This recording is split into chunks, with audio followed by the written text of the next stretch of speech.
स्वागत है दोस्तों आप सभी का आपके अपने YouTube चैनल सीजी ज्ञान पर। दोस्तों आज की इस वीडियो में हम Chhattisgarh pre BEd, pre DEd तथा Pandit Sundarlal Sharma pre BEd, pre DEd के लिए इंपॉर्टेंट शिक्षण अभिरुचि का प्रश्न देखेंगे। ये जो है क्लास नंबर आपका 26 है। इससे पहले हमने जो है 25 क्लास कराया है और ये जो जितने भी वीडियो है इसका प्लेलिस्ट बना हुआ है, आप जाकर देख सकते हैं। तो बहुत ही इंपॉर्टेंट क्लास रहने वाली है ये, तो ज़रूर वीडियो के अंत तक बने रहेगा। चलिए स्टार्ट करते हैं। देखिए प्रश्न है, वह अवस्था जब बच्चा तार्किक रूप से वस्तुओं व घटनाओं के विषय में चिंतन प्रारंभ करता है, वह अवस्था है औपचारिक संक्रियात्मक अवस्था, पूर्व संक्रियात्मक अवस्था, मूर्त संक्रियात्मक अवस्था या संवेदी प्रेरक अवस्था। तो देखिए दोस्तों, ये यहाँ पर जितने भी अवस्थाएं दी गई है ये जीन पियाजे की संज्ञानात्मक सिद्धांत की अवस्था है। 4 अवस्था है। सबसे पहला आता है संवेदी पेशी अवस्था 0 से 2 वर्ष, फिर आता है पूर्व संक्रियात्मक 2 से 7 वर्ष, मूर्त संक्रियात्मक अवस्था 7 से 11 वर्ष और औपचारिक संक्रियात्मक अवस्था 11 से ऊपर रहता है। तो इस प्रश्न का राइट आंसर हो जाएगा, तार्किक चिंतन करना है तो तार्किक चिंतन आता है इसमें मूर्त संक्रियात्मक अवस्था में। दोस्तों ऑप्शन सी सही उत्तर हो जाएगा। तीसरा प्रश्न देखिए, मोस्ट इंपॉर्टेंट है। मन का मानचित्रण किससे संबंधित है?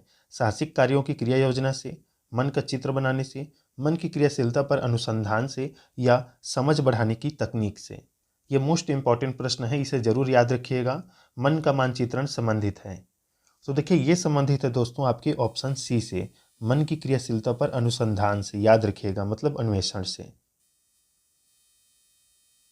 चौथा प्रश्न देखिए, विशेष रूप से प्राथमिक स्तर पर विद्यार्थियों की सीखने संबंधी समस्याओं को संबोधित करने का सबसे बेहतर तरीका है महंगी और चमकदार सहायक सामग्री का प्रयोग करना। तो ये बिल्कुल गलत है। सरल और रोचक पाठ्य पुस्तकों का प्रयोग करना गलत।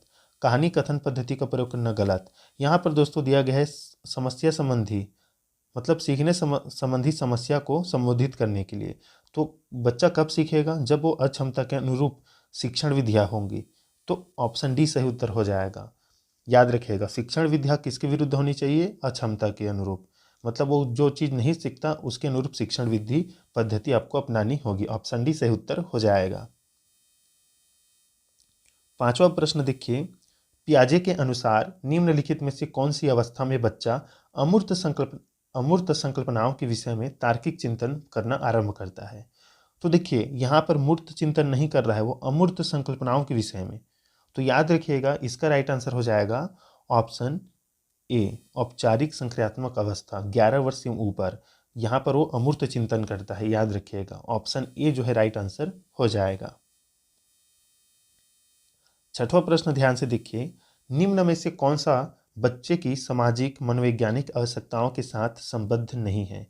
संवेगात्मक सुरक्षा की आवश्यकता, तो ये तो है। शरीर से अपशिष्ट पदार्थों का नियमित रूप से बाहर निकलना, ये नहीं है दोस्तों, और यही राइट आंसर हो जाएगा।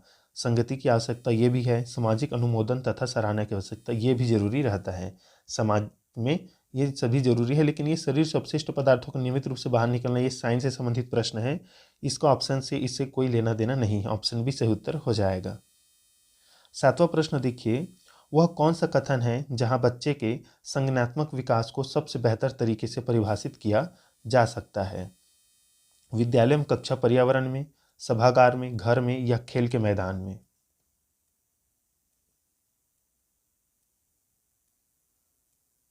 बताइए दोस्तों इसका राइट आंसर क्या रहेगा? वह कौन सा कथन है जहां बच्चे के संज्ञानात्मक विकास को सबसे बेहतर तरीके से परिभाषित किया जा सकता है?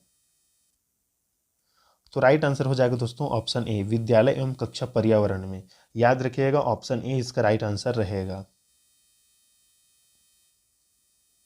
आठवां प्रश्न, निम्न में से कौन सा बुद्धिमान बच्चे का लक्षण नहीं है? वह जो प्रवाहपूर्ण एवं उचित तरीके से संप्रेषण करने की क्षमता रखता है, वह जो अमूर्त रूप से सोचता रहता है, वह जो नए परिवेश में स्वयं को समायोजित कर सकता है, वह जो लंबे निबंधों को बहुत जल्दी रटने की क्षमता रखता है। तो देखिए दोस्तों, बुद्धिमान बच्चे के लक्षण ये तीनों हैं, ए बी सी, लेकिन रटने की क्षमता इनमें नहीं पाई जाती, ये समझते हैं। ऑप्शन डी क्या हो जाएगा? सही उत्तर हो जाएगा। नौवां प्रश्न देखिए, मोस्ट इंपॉर्टेंट, बच्चे दुनिया के बारे में अपनी समझ का सृजन करते हैं, इसका श्रेय खालिस्तान को जाता है?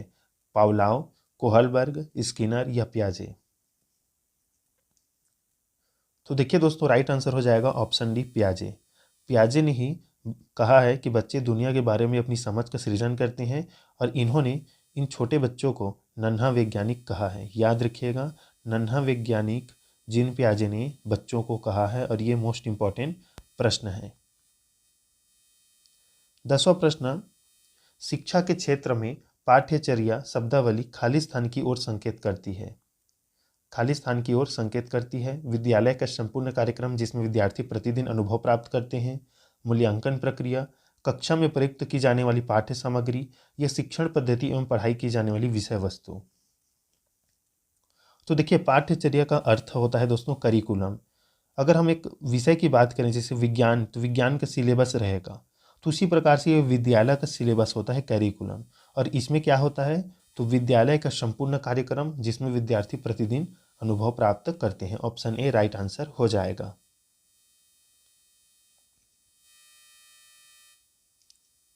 11वां प्रश्न देखिए, आकलन को उपयोगी और रोचक प्रक्रिया बनाने के लिए खाली स्थान के प्रति सचेत होना चाहिए। विद्यार्थियों को बुद्धिमान या औसत शिक्षार्थी की उपाधि देना, शैक्षिक और सहशैक्षिक क्षेत्रों में विद्यार्थी के सीखने के बारे में जानकारी प्राप्त करने के लिए विविध तरीकों का प्रयोग करना, फीडबैक देने के लिए तकनीकी भाषा का प्रयोग करना या अलग अलग विद्यार्थियों में तुलना करना। तो देखिए, राइट आंसर हो जाएगा ऑप्शन बी, शैक्षिक और सहशैक्षिक क्षेत्रों में विद्यार्थियों के सीखने के बारे में जानकारी प्राप्त करने के लिए विविध तरीकों का प्रयोग करना ही आकलन को उपयोगी और रोचक बनाता है। ऑप्शन बी जो है सही उत्तर हो जाएगा। 12वां नंबर प्रश्न जो कि मोस्ट इंपॉर्टेंट है, निम्न में से किसने कहा है कि शिशु अपने एवं अपने संसार के बारे में अधिकांश बातें खेल के माध्यम से ही सीखता है। क्रो एम क्रो ने, स्ट्रैंग ने, जॉन डीवी ने या गेसल ने। बताइए दोस्तों, ये बात किसने कहा है कि संसार के बारे में अधिकांश बातें बच्चे जो है खेल के माध्यम से ही सीखता है। तो ये कहा है दोस्तों ऑप्शन बी, स्ट्रैंग ने। ऑप्शन बी जो है राइट आंसर हो जाएगा। बहुत ही ज़्यादा इंपॉर्टेंट प्रश्न है ये। 13 नंबर प्रश्न, विकास कभी न समाप्त होने वाली प्रक्रिया है, यह विचार किससे संबंधित है। तो देखिए, प्रश्न बहुत बार हमने कराया है, ये संबंधित है निरंतरता के सिद्धांत से। निरंतरता मतलब विकास कभी भी नहीं रुकती, लेकिन विकास किनके अनुसार रुकता है, जीन पियाजे के अनुसार। जीन पियाजे ने विकास को असतत माना है, इन्होंने सतत नहीं माना है। याद रखिएगा, जीन पियाजे के अनुसार विकास असतत है और बाकी मनोवैज्ञानिक के अनुसार विकास सतत है। याद रखिएगा, इंपॉर्टेंट है। 14 नंबर प्रश्न देखिए, निम्नलिखित में से किस अवस्था में बच्चे अपने समवयस्क समूह के सक्रिय सदस्य हो जाते हैं। प्रौढ़ावस्था, पूर्व बाल्यावस्था, बाल्यावस्था या किशोरावस्था। तो देखिए, इसका राइट आंसर हो जाएगा वो अपनी समवयस्क समूह के सक्रिय सदस्य किशोरावस्था में हो जाते हैं। ऑप्शन डी सही उत्तर हो जाएगा दोस्तों। बच्चों के बौद्धिक विकास की 4 विशिष्ट अवस्थाओं की पहचान की गई, एरिक्सन द्वारा, स्किनर द्वारा, पियाजे द्वारा या कोहलबर्ग द्वारा। तो देखिए, हमने अभी देखा 4 विशिष्ट अवस्थाएं किन्होंने दी है, तो जीन पियाजे ने दिया है। तो ऑप्शन सी सही उत्तर हो जाएगा। 16 नंबर प्रश्न, वह स्तर जिसमें बच्चा किसी वस्तु एवं घटना के बारे में तार्किक रूप से सोचना शुरू करता है कहा जाता है। तो देखिए, तार्किक रूप से सोचना आरंभ करता है, ये हमने पहले भी देखा है, तो मूर्त संक्रियात्मक अवस्था में। ऑप्शन डी सही उत्तर हो जाएगा। वही प्रश्न फिर से आया है, बच्चों के बौद्धिक विकास के 4 सुस्पष्ट स्तरों को पहचाना गया था। तो ये पहचाना गया था दोस्तों जीन पियाजे के द्वारा। याद रखिएगा, इंपॉर्टेंट है। 18 नंबर प्रश्न, विद्यार्थियों को विद्यालय में खेलना क्यों उचित है। यह उन्हें शारीरिक रूप से सशक्त बनाएगा, यह शिक्षकों के लिए काम आसान करेगा, यह समय बिताने में सहायक होगा, यह सहयोग एवं शारीरिक संतुलन का विकास करेगा। तो देखिए, इसका राइट आंसर जो है आप सभी साथी कमेंट में बताएंगे। अच्छा प्रश्न है और मैं चाहूँगा कि जितने भी साथी देख रहे हैं इसको 18 नंबर प्रश्न का राइट आंसर जरूर कमेंट कीजिएगा कि कौन सा ऑप्शन सही है। विद्यार्थियों को विद्यालय में खेलना क्यों उचित है, राइट आंसर कमेंट में जरूर बताइएगा। 19 नंबर प्रश्न देखिए, परिवार एक साधन है, अनौपचारिक शिक्षा का, औपचारिक शिक्षा का, गैर औपचारिक शिक्षा का या दूरस्थ शिक्षा का। तो याद रखिएगा दोस्तों, परिवार अनौपचारिक शिक्षा का साधन है और विद्यालय औपचारिक शिक्षा का साधन है। 20 नंबर प्रश्न, एक शिक्षक विद्यार्थियों में सामाजिक मूल्यों को विकसित कर सकता है। शिक्षक विद्यार्थियों में सामाजिक मूल्यों को विकसित कर सकता है। तो देखिए, वो आदर्श रूप से बर्ताव करके जो है ये सभी जो है विकसित कर सकता है। मतलब क्या विकसित करेगा? सामाजिक मूल्य, और सामाजिक मूल्य भी आ जाएगा उसमें, सांस्कृतिक मूल्य भी, धार्मिक मूल्य भी, सभी जो है कब आएगा? जब शिक्षक जो है आदर्श रूप से बर्ताव करेगा। ऑप्शन सी सही उत्तर हो जाएगा। देखिए साथी, 21 नंबर प्रश्न है, एक शिक्षक के लिए सबसे महत्वपूर्ण क्या है? कक्षा में अनुशासन बनाए रखना, कक्षा में समयानुवर्ती होना, विद्यार्थियों की कठिनाइयों को दूर करना, एक सुवक्ता होना। एक शिक्षक के लिए सबसे महत्वपूर्ण क्या है?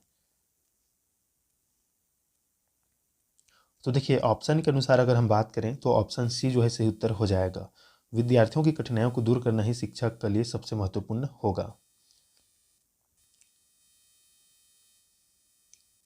22 नंबर प्रश्न, शिक्षा की किंडरगार्टन पद्धति का प्रतिपादन किसने किया है? मोस्ट इंपॉर्टेंट प्रश्न है। टीपी नन ने, स्पेंसर ने, फ्रोबेल ने या मॉन्टेसरी ने? तो याद रखिएगा, किंडरगार्टन पद्धति का आरंभ फ्रोबेल ने किया है। ऑप्शन सी सही उत्तर हो जाएगा। 23 नंबर प्रश्न, बचपन का सांप्रतिक दृष्टिकोण की मान्यता है। बचपन का सांप्रतिक दृष्टिकोण की मान्यता है। तो ये मान्यता है दोस्तों बचपन वृद्धि एवं परिवर्तन की एक अनूठी अवधि की। ऑप्शन डी जो है सही उत्तर हो जाएगा। 24 नंबर प्रश्न देखिए, असंगठित घर से आने वाला बच्चा सबसे अधिक कठिनाई का अनुभव करेगा। सुनिर्मित पाठों में, स्वतंत्र अध्ययन में, नियोजित निर्देश में या अभ्यास पुस्तिकाओं में? असंगठित घर से आने वाला बच्चा सबसे अधिक कठिनाई स्वतंत्र अध्ययन में जो है महसूस करेगा। याद रखिएगा, ऑप्शन बी जो है सही उत्तर हो जाएगा। क्योंकि असंगठित घर है, मतलब वहाँ कोई पढ़ाई में मतलब रुचि नहीं है, उसमें शोर शराबा है, ये आप मान लीजिए, तो स्वतंत्र रूप से जब पढ़ना चाहेगा तो उसे कठिनाई यहाँ पर महसूस होगा। 25 नंबर प्रश्न, चरित्र का विकास होता है इच्छा शक्ति द्वारा, बर्ताव में व्यवहार द्वारा, नैतिकता द्वारा या इनमें से सभी द्वारा? तो देखिए, चरित्र का विकास आपकी इच्छा शक्ति द्वारा भी होता है दोस्तों, बर्ताव एवं व्यवहार से भी और नैतिकता से भी। तो ऑप्शन डी जो है सही उत्तर हो जाएगा। 26 नंबर प्रश्न, शिक्षक का बर्ताव होना चाहिए। प्रश्न, प्रशासनात्मक, शिक्षाप्रद, आदर्शवादी, निर्देशात्मक? तो देखिए, शिक्षक का व्यवहार जो है आदर्शवादी होना चाहिए। ऑप्शन सी जो है सही उत्तर हो जाएगा।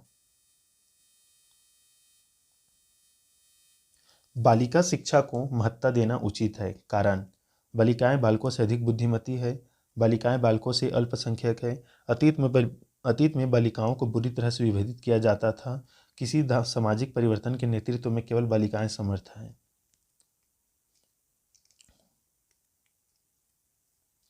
बालिका शिक्षा को महत्ता देना उचित है, कारण? तो देखिए, इसमें राइट आंसर आपके ऑप्शन डी को लिया गया है। किसी सामाजिक परिवर्तन के नेतृत्व में केवल बालिकाएं ही समर्थ है। कुछ कुछ क्षेत्र में जो है बालिकाएं ही समर्थ है, इसलिए ऑप्शन डी को जो है इसमें सही उत्तर लिया गया है। तो ये थे दोस्तों इंपॉर्टेंट प्रश्न आपके शिक्षण अभिरुचि का। अगर आप प्री बीएड दिलाना चाहते हैं, प्री बीएड, या आगे चलकर सीजी टेट, सी टेट या शिक्षक भर्ती का एग्ज़ाम दिलाना चाहते हैं, तो सीडीपी जो है शिक्षण अभिरुचि है, मतलब टीचिंग एबिलिटी एप्टीट्यूड, कई कई नामों से जाना जाता है।